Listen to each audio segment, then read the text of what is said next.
قال اسمعي يا عيوني، زمان حبيت وحده وجازتني بالغدر، واستغلوني وانا في المحبة جدا صبور، ضيعت نص العمر فيهم ولا فاد الصبر.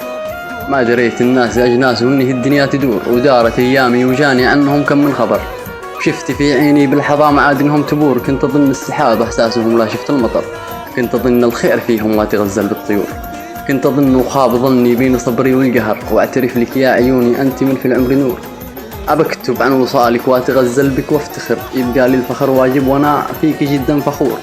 أنت الذهب وأنت كل شيء فيهم ما حضر، وأنت الأصل وأنت الفصل وأنت الحضور، وأنت السماء وأنت السحاب وأنت القمر، وأنت الوفاء وأنت الكفاء وأنت يا بدر البدور، وأنت العمر وجمل أبيات القصايد والشعر، وأنت النبض والحس وأنت المشاعر والشعور، وأنت الهمس والطير وأنت النسمة والعطر، وانت البداية والنهاية وانت بستان الزهور، وانت المعاني واحساس الغلاء وسط السطر، وانت جمل حكاية عشتها وتسردها السطور.